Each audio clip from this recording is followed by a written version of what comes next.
हाय मैं डीएन वर्मा, स्वागत है मेरे channel biology by Verma sir में।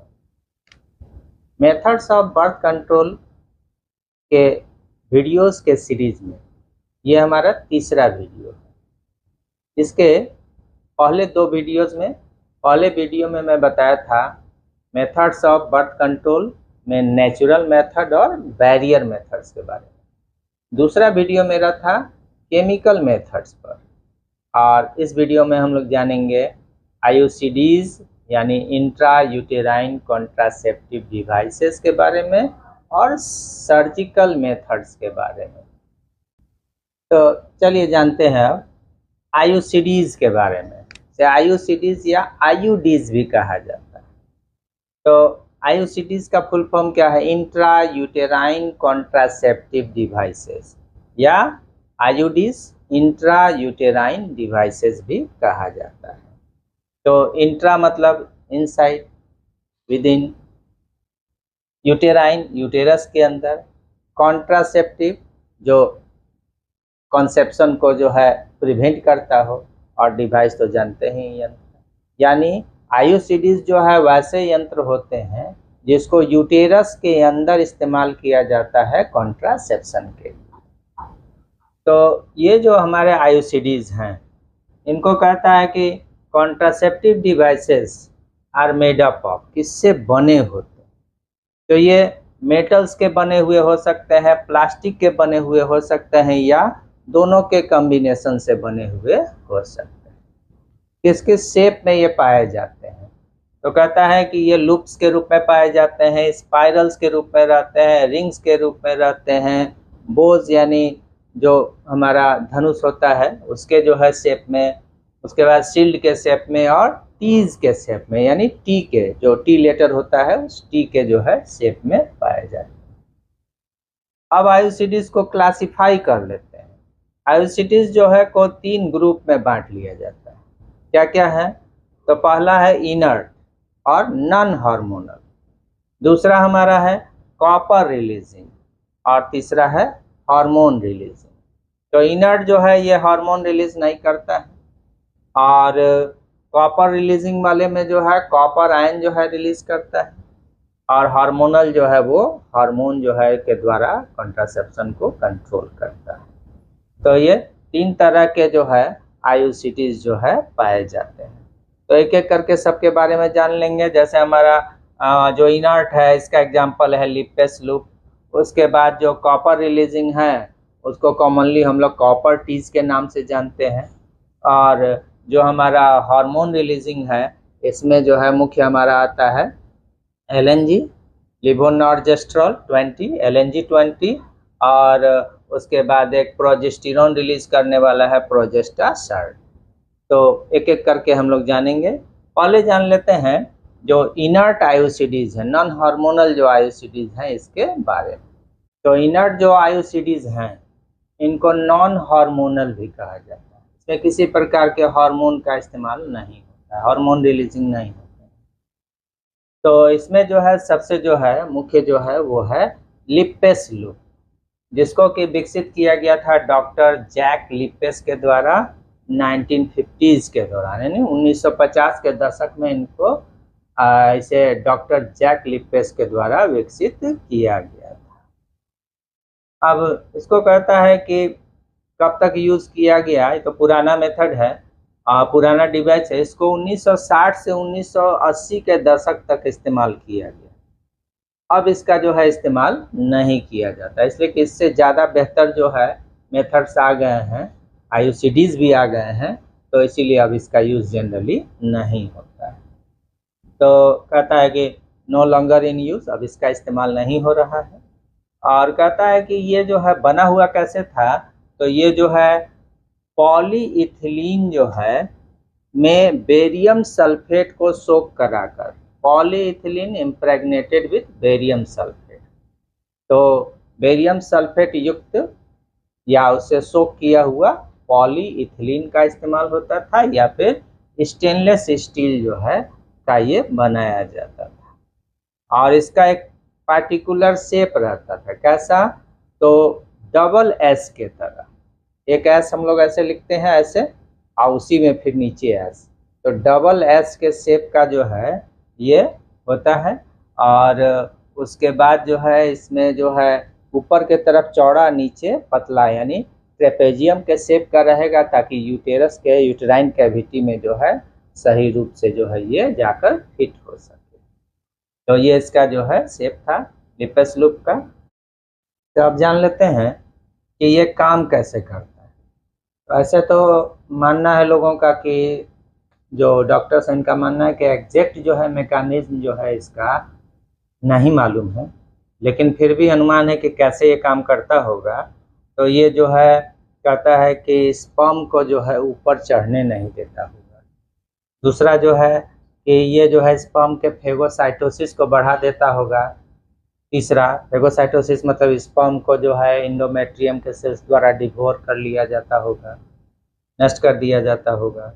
और उसके बाद जो है कहता है कि ये जो है ऐसा मानना है कि ये जो फैलोपियन ट्यूब है उसके जो है मोटिलिटी जो है के एक्शन को बढ़ा देता होगा, जिससे फर्टिलाइज्ड एग जो है, अभी इंडोमेट्रियम तैयार नहीं है, उससे पहले ही फर्टिलाइज्ड एग जो है वो आकर यूटेरस में पहुंच जाता होगा। और उसके बाद जो है कहता है कि जो इंडोमेट्रियम है इसके हिस्टोलॉजी या बायोकेमिस्ट्री में इस तरह का परिवर्तन ला देता होगा जिससे कि इम्प्लांटेशन नहीं हो पाता होगा। तो यही जो है इसका मैकेनिज्म जो है, जो वैज्ञानिकों द्वारा या डॉक्टर्स के द्वारा ज्ञात है, यही मैकेनिज्म है। ऐसे कहा जाता है कि इसका रियल मैकेनिज्म जो है, एक्चुअल मैकेनिज्म जो है ज्ञात नहीं। अब जान लेते हैं दूसरा जो आयुसीडीज हमारे हैं कॉपर टीज के बारे में। तो कॉपर टीज जो है सिंपली टीज भी कहा जाता है, क्योंकि ये कॉपर का बना होता है, इसीलिए कॉपर टीज का। तो ये टी शेप्ड आयुसीडीज हैं।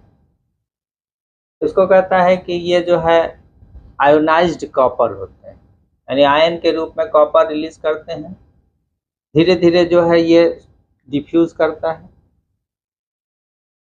कहता है क्या रेट है इसका, तो ये जो है 50 जो है माइक्रोमीटर पर डे जो है ये डिफ्यूज करता है। और मैकेनिज्म कैसे काम करता है, तो कॉपर टीज कैसे काम करते हैं, तो कहता है कि इंक्रीज फेगोसाइटोसिस ऑफ स्पर्म्स। ये जो है स्पर्म्स के फेगोसाइटोसिस को बढ़ा देते हैं। फेगोसाइटोसिस आप समझते हैं, सेल जो है अपने अंदर लेकर किसी चीज़ को जो है मार दे, तो उस प्रोसेस को कहते हैं फेगोसाइटोसिस। सॉलिड को लेता है तो कहता है कि स्पर्म के फेगोसाइटोसिस के प्रक्रिया को ये बढ़ा देता है। दूसरा है रिलीज ऑफ टॉक्सिक साइटोकाइंस, यानी जहरीले जो है साइटोकाइंस जो है ये रिलीज करता है। जो करता क्या है, तो विच सप्रेस स्पर्म मोटिलिटी, जो शुक्राणु के जो है मोटिलिटी को दबा देता है, यानी शुक्राणु में गति करने की क्षमता को जो है ये साइटोकाइंस नष्ट कर देते हैं। शुक्राणु जब नहीं जो है इसका मोटिलिटी जब नहीं रहेगा, जब ये मूव नहीं करेगा तो अंडाणु तक नहीं पहुंचेगा, तो फर्टिलाइजेशन नहीं होगा। और उसके बाद जो है कहता है कि स्पर्म्स जो इनएक्टिव हो जाते हैं, तो ये स्पर्म्स जो है इनएक्टिव स्पर्म्स जो है एक को फर्टिलाइज करने में सक्षम नहीं हो पाते हैं।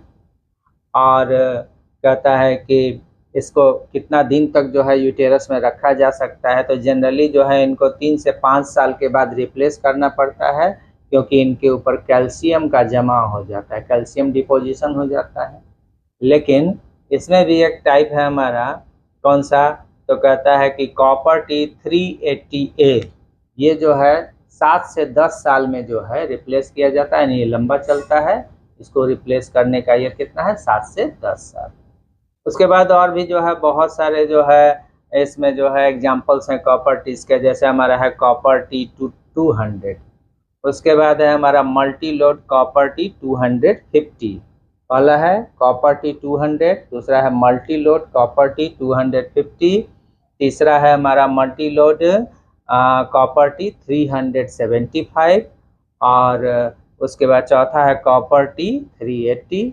और एक कॉपर का है लेकिन टी के शेप में नहीं है, 7 के शेप में है। 7 लेटर जो हम लोग लिखते हैं उसके शेप का है, जिसको कॉपर 7 कहा जाता है। ये थोड़ा कम इफेक्टिव होता है।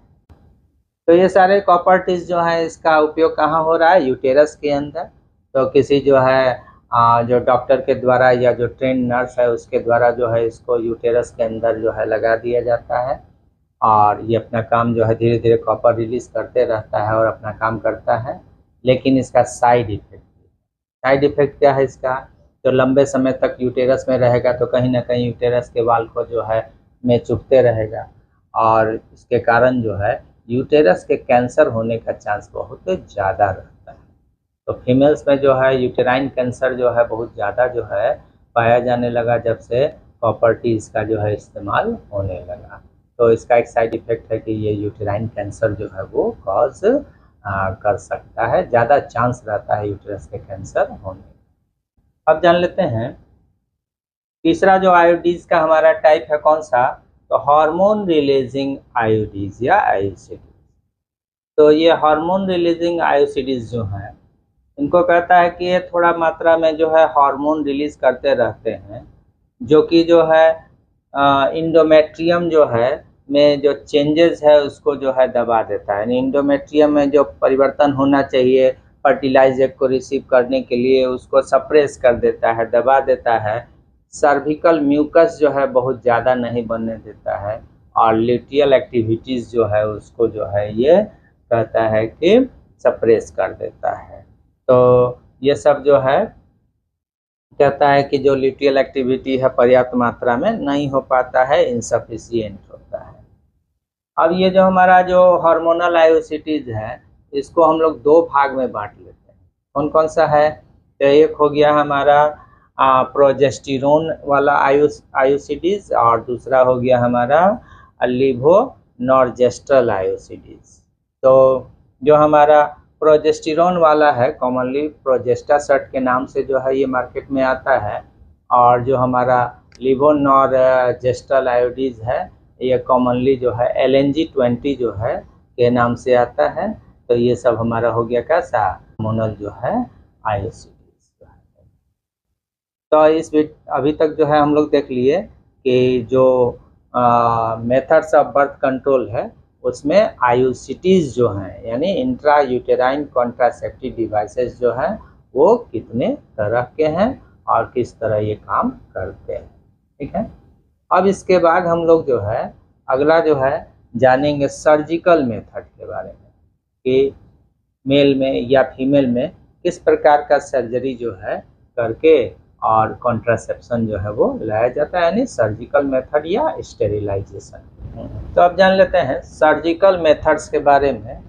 तो बर्थ कंट्रोल का हम लोग देखे इसके पहले आईओसीडीज के बारे में, और अब हम लोग देख लेते हैं सर्जिकल मेथड्स यानी शल्य चिकित्सा विधि जिसको स्टेरिलाइजेशन भी कहा जाता है। तो जो सर्जिकल मेथड्स हैं शल्य चिकित्सा जो विधि है मेल में जो है अलग और फीमेल में अलग विधि। ऐसे अभी जो हम लोग विधि पढ़ रहे हैं इसके अलावा जो मेथड पढ़ रहे हैं इसके अलावा भी पुराने ज़माने में जो है जो सर्जरी होता था उसको कास्ट्रेशन कहा जाता था। तो कास्ट्रेशन क्या था?